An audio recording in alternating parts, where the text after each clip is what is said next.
Hello everyone! Today I'm going to tell you about Stella McCartney's Falabella tote and give my honest review based on 3 years of use. I will just quickly go through all the pros and cons about this bag so you can make your mind if you are thinking of purchasing. But before we start, I would just like to mention that this bag is made out of 100% vegan leather. So if you are a vegan, that's really good news. But if you're someone who are looking into making more sustainable fashion choices, I wouldn't necessarily recommend it.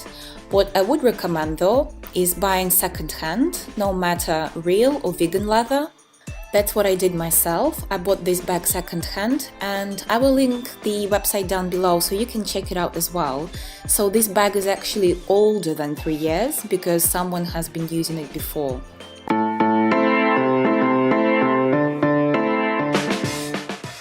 So let's start with the pros first. The first pro would be the size.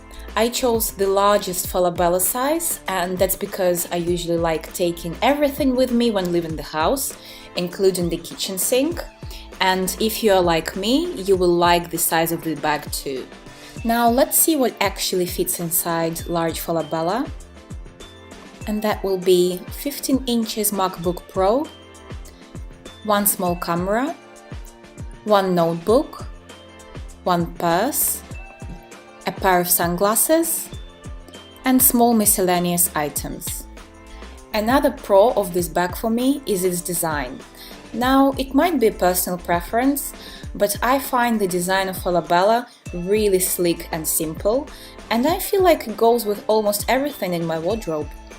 The bag has a magnetic snap closure and a smaller inner pocket with a zip closure, which is really handy. It also has a smaller pouch inside attached to a chain, which I find really useful because I can just put my small items in there and not look for them in a big bag. Another pro of Falabella is the fact that it's very durable. As I already mentioned, I bought mine second-hand. So it's been pre-loved by someone before me, and I've been using mine for 3 years straight. And let me tell you, I'm not very careful with my bags. They will get squashed on a tube during the rush hour, I will drop them on the floor. So, you know, I really like using my bags. And I'm happy to see that Falabella doesn't show any signs of wear and tear. The surface is very smooth and I would say it's a very good quality sturdy bag.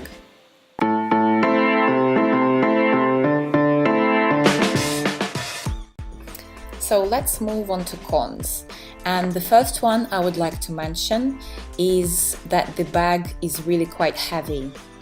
It's heavy even on its own, and imagine if you actually stuff it to the max. In the end of the day, you will really feel the weight of the bag on your shoulder.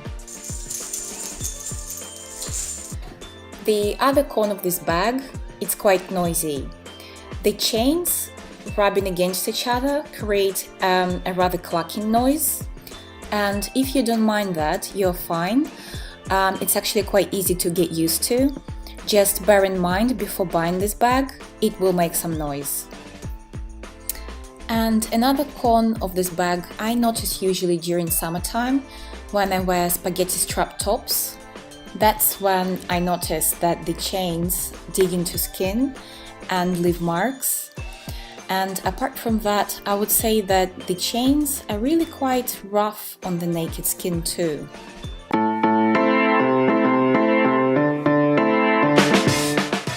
So to summarize, I found 3 major pros and cons about Falabella tote bag. And I have to admit that after 3 years, I still really enjoy it, and I realized that I was not disappointed by the quality. And I really hope you found this video useful, especially if you are considering buying Falabella before. The links to the new Falabellas as well as second-hand ones will be down below. If you're considering buying a new one, it will be around £700 in a large size. And the second-hand ones would be much more budget-friendly. Thank you very much for watching. I really hope you enjoyed the video and have a great day.